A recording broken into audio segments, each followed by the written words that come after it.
언제나 필승! 네, 반갑습니다. 필승입니다. 반갑습니다.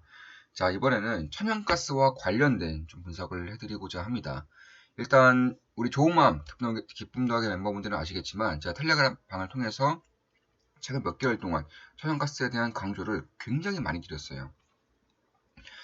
이번 달에도 제가 한번 찾아보니까, 이제 9월 28일이죠. 9월 28일 동안, 그러니까 28일 동안 14번, 14번 정도 천연가스에 대한 말씀을 이제 드렸더라고요. 지금 보시면, 저희 채널이고, 천연가스에 대한 그런 모음만 이렇게 모은 것인데, 한 14번 정도? 보시면 14번 정도, 네, 14번 정도를 이렇게 꾸준히 말씀을 드렸던 것 같습니다. 그만큼 천연가스에 굉장히 주목을 하고 있고, 저는 지금의 천연가스 급등이 단기적인 현상이라고 생각하지 않아요. 물론 지금 가격에서 더 오른다거나, 뭐 계속 오르기만 한다거나 그런 건 절대 아니에요. 그런 건 아니지만, 잠시 계단식 상승을 꾸준히 보이지 않을까. 그러니까, 이제 시작이지 않을까. 저는 개인적으로 그렇게 보고 있습니다. 그럼 그 이유에 대해서, 그리고 앞으로 우리가 그런 투자에 있어서 어떤 식의 대응을 해 나가야 되는지에 대해서 좀 말씀을 드려보겠습니다. 자, 보시면 7월 달에 적어드린 글이고, 제가 한 몇 개월 전부터 꾸준히 천연가스에 대해서 강조를 드렸어요. 텔레그램 방에서 강조를 드렸습니다. 자, 커지는 LNG의 위험. 자, 먼저 여기는 탄소 중립의 웬 LNG라는 의문이 떠오를 수 있겠습니다. 분명히 여기서 이렇게 먼저 운을 띄워드렸고, 이제 이어지면서 말씀을 드린 겁니다. 자, 커지는 LNG의 위험. 말도 많고, 탈도 많던 독일과 러시아를 잇는 해저 천연가스 LNG 관인 노르트 스트림 2에 대해 미국이 공사 완료를 허용하는 쪽으로 독일과 합의하였습니다. 독일의 강력한 요구로 지금까지 제재를 철회한 것입니다. 노르스트림 2의 길이는 1225km의 가스관으로 2019년에 98%의 공사가 완료되었지만 트럼프 전 대통령 때 미국이 공사에 참여하는 기업들을 제재하면서 지금까지 공사가 중단되었었습니다. 러시아 제재와 함께 자국의 LNG를 유럽에 왕창 파는 것이 목적이었죠. 그러나 태양광, 풍력 등 신재생 에너지의 설치량이 기하급수적으로 증가하며 자연스레 화력 발전소들이 문을 닫자 전력 공급에 문제가 생길 수 있음을 깨달은 유럽이 이미 7월 달부터 전력 공급에 문제가 생길 수 있다는 것을 알고 있었습니다. 유럽은 이미 알고 있었어요. 대응을 하지 못했을 뿐이죠. 특히 독일이 LNG의 안정적인 수입을 위해 줄곧 미국에 강력하게 요구하였고 바이든은 이를 허한 것입니다. 이는 고립주의를 택한 트럼프와 동맹국들과의 협력을 택한 바이든이 전혀 다른 성향을 지녔다는 것을 그대로 보여줍니다. 특히 러시아가 미국 및 유럽으로부터 멀어지는 동안 이를 놓치지 않고 중국의 자금이 대거 유입되었으며 둘 사이가 빠르게 가까워졌습니다. 미국의 적은 러시아가 아니라 중국이기에 굳이 러시아를 강하게 제재할 필요가 없으며 이대로면 러시아가 중국에 붙어 중국뿐만 아니라 러시아도 상대해야 하는 일이 발생할 수도 있기에 가스관 연결을 허한 것입니다. 신재생 에너지와 함께 부상하고 있는 LNG의 위험을 그대로 보여줄 수 있는 그런 이슈를 할 수 있으며 노드스트림 2가 유럽의 천연가스 수요의 4분의 1을 공급할 수 있다는 점에서 유럽은 에너지의 안정적인 공급을, 러시아는 막대한 돈을 벌 수 있게 되었습니다. 미국은 자국의 LNG 수출량이 줄어드는 대신 유럽과의 관계 회복과 중국과 러시아를 떼어놓을 수 있는 빌미를 얻게 된 것이고요. 이처럼 화석 에너지의 수요 감소가 지속될수록 아이러니하게도 LNG의 수요 증가가 이뤄질 가능성이 높습니다. 미국의 대중 전략과 LNG의 위험을 동시에 볼 수 있는 좋은 이슈입니다. 네, 이렇게 말씀드렸고 그 당시에도 포스코 인터내셔널을 투자하고 있었습니다.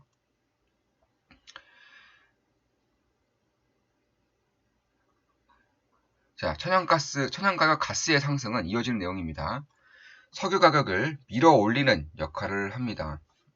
자, 여기서부터 봐야겠죠. 자, 천연가스 상승은 의미가 있다. 9월 15일에 분석해드린 글입니다. 원유에 주목할 때, 저는 유가에도 지금 주목하고 있습니다. 유가 관련 기업들도 매일같이 보고 있어요. 올해 들어 천연가스 가격 상승률이 눈이 부십니다. 워낙 소외되어 있던 자산이라 큰 관심을 받지 않고 있는데 이제서야 좀 관심을 받고 있죠. 실생활에 없어서는 안 되는 자원인 만큼 꾸준히 관심 갖고 지켜봐야 합니다. 천연가스 수요는 날씨의 영향을 많이 받습니다. 여름철에 평년보다 기온이 높다면 냉방 수요가 증가하여 전력 소비량이 증가하고 천연가스 수요가 증가합니다. 특히 겨울철에 평년보다 기온이 낮다면 난방 수요가 증가하여 천연가스 수요는 폭발적으로 증가합니다. 이는 석유도 마찬가지인데 왜 천연가스 가격만 이리 오르는가에 대한 의구심이 있을 수 있습니다. 석유는 날씨의 영향도 받지만 세계 경제의 성장 및 인프라 투자와 더 밀접한 관련이 있으며 무엇보다 천연가스엔 없는 오펙이라는 세력이 있습니다. 천연가스는 독점적인 공급자가 없어 공급을 마음대로 조절할 수 없으며 오로지 시장의 원리에 움직이는 자원입니다. 반면 석유는 오펙이 매번 시장에 개입하여 공급량을 조절하며 이에 따라 유가 역시 조정됩니다. 따라서 시장의 원리만 잘 파악한다면 석유보단 천연가스를 통해 벌어들일 수 있는 수익이 훨씬 클 수 있으며 반대로 틀린다면 엄청난 변동성에 파묻혀 회복하기 힘든 손해를 입을 수 있습니다. 주목할 점은 천연가스의 공급량은 증가하지 않는 데 반해 수요량은 꾸준히 증가할 것이라는 점입니다. 천연가스 생산 기업들은 너무 오랜 기간 천연가스의 약세를 겪었으며 이로 인해 섣부르게 투자를 늘리기가 쉽지 않습니다. 그래서 최근 들어서 국가 지원 차원에서 천연가스전이 늘어나고 있어요. 이에 따른 이제 LNG 해운사들의 수혜가 저는 어느 정도는 있을 것이라고 보고 있습니다. LNG 해운사들에 대한 투자를 핵심 기업들 2개 기업에 투자하고 있고 당연히 수익을 내고 있습니다. LNG 해운사에도 투자하고 있습니다. 또한 친환경 정책으로 추가적인 설비 투자가 매우 어려워진 것도 한몫하고 있죠. 그래서 국가가 나서는 겁니다. 현재 실제로 미국의 천연가스 채굴량이 증가하지 않고 있어 이제서야 투자를 진행하고 있습니다. 않고 있어 만약 이번 겨울에 혹한이 덮친다면 혹한이 덮칠 가능성이 점차 높아지고 있죠. 태양광에 대한 복사에너지 열이 계속 감소하고 있어요. 상상 이상의 결과를 보게 될 가능성도 배제해서는 안 되는 상황입니다.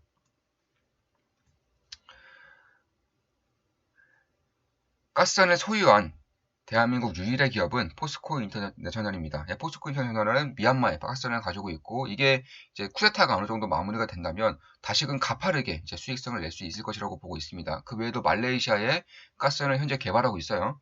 자, 미얀마 가스전 운영이 재개될 경우 실적에 또 한 번 퀀텀 점프할 것으로 봅니다.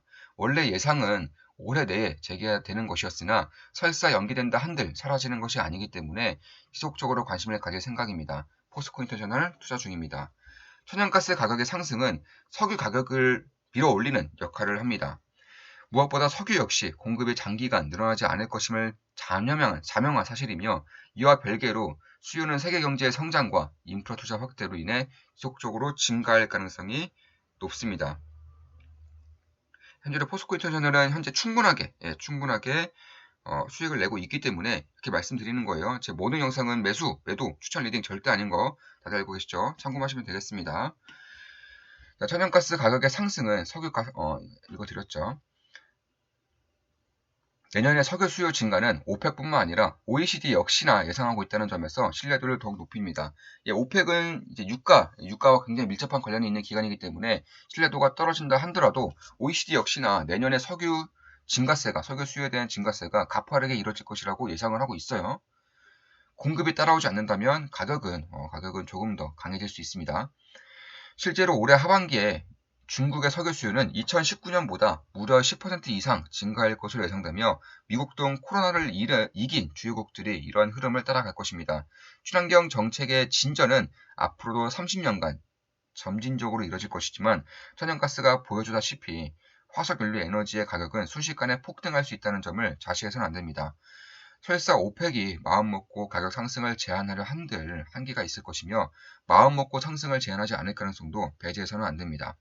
석유를 통해 많은 돈을 벌 수 있는 마지막 시기이기 때문입니다. 이젠 그들도 다른 무언가에 엄청난 돈을 들여서 막대한 투자를 해야 할 시기라는 겁니다. 시기열을 보면 보통 천연가스 가격이 석유를 1, 2년 앞서는 경향이 있습니다.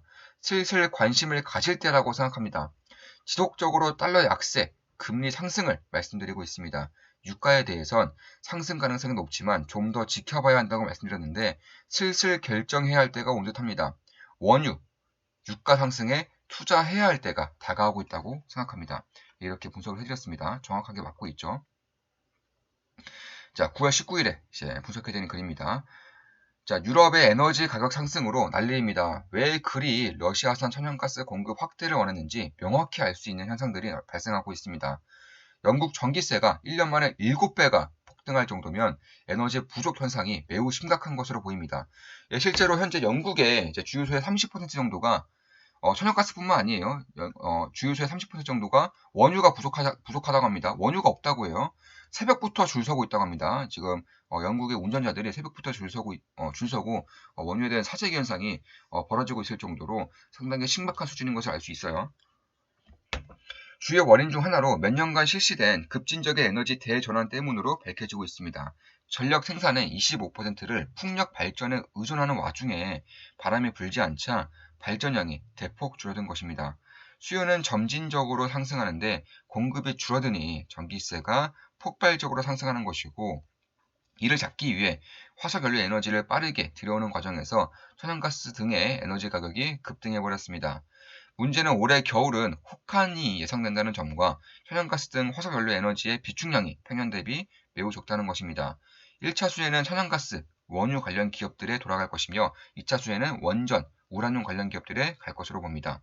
예, 저는 그래서 천연가스, 원유, 그리고 원전 관련 기업들에 특히나 주목을 하고 있습니다. 현재 단기적 현상이 아닌 장기적 흐름인 것을 잊어서는 안 됩니다. 예, 오늘도 이제 원전 관련 핵심 기업 하나를 이제 매수를 했죠. 우리 멤버분들도 아실 겁니다. 제가 매도할 때마다 실시간으로 공개를 해드리고 있습니다.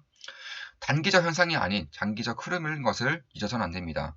지금 당장 놓쳤다고 해서 아쉬워할 필요가 없습니다. 장기적 흐름인 만큼 기회는 계속해서 모습을 드러낼 것입니다. 네, 이렇게 말씀을 드렸습니다. 네, 이거는 이제 우리 멤버분 중에 한 분이 이제 질문을 주신 건데, 네, 이거는 다음에 말씀드리겠습니다. 시간 관계상. 자, 지금 보시면 이런 에너지 가격의 상승이 좀 심상치가 않아요. 뭐 중국은 뭐 당연하고, 중국은 이미 올해 상반기부터 겪었던 것이고, 뭐 공장도 가동할 수 없을 정도로 현재 에너지가 부족하다고 합니다. 그 외에 뭐 유럽도 마찬가지입니다. 유럽도 천연가스 대란을 겪으면서 전기료가 2배 이상 지금 폭등하고 있다고 해요. 대한민국은 현재 굉장히 양호한 상황을 보내고 있는 겁니다. 특히나 이제 천연가스의 재고율이 70%밖에 안 돼요. 70%. 이게 무슨 소리냐? 작년 5개년 평균 재고율이 88%였기 때문에 수요는 증가하는데 공급이 감소하고 있다는 거예요. 굉장히 좀 저는 이런 현상이, 특히나 이제 신재생 에너지에 대한 그런 투자 사이클이 꺾이지 않는다면 이런 현상이 저는 장기적으로 이뤄질 것이라고 보고 있고, 이 안에서 엄청난 기회가 있다는 것은 뭐 당연한 거죠. 투자자로서 절대 놓쳐서는 안 되는 그런 흐름이 나타나고 있는 겁니다. 특히 미국의 원유 재고도 현재 지속적으로 이제 재고가 감소하고 있는데, 이를 통해서 지금 바이든 정부가 하고 있는 것이 있어요. 바이든 정부가 친환경 정책, 친환경 정부, 그린 정부다, 이런 식의 얘기가 많이 나돌고 있습니다. 그런데 과연 그럴까요? 트럼프 정부 때보다 원유의 시추 허가를 오히려 더 많이 해주고 있어요. 역대급으로 많이 해주고 있습니다. 그만큼 지금의 에너지 전망이 단기적으로 그치지 않을 것임을 그대로 보여주고 있는 거예요. 바이든 정부조차 원유의 시추 건수를 다시금 급증시키고 있고, 트럼프 때보다 더 늘리고 있다는 점이 이러한 현상을 그대로 보여주고 있는 것이 아닌가, 개인적으로 그렇게 보고 있습니다.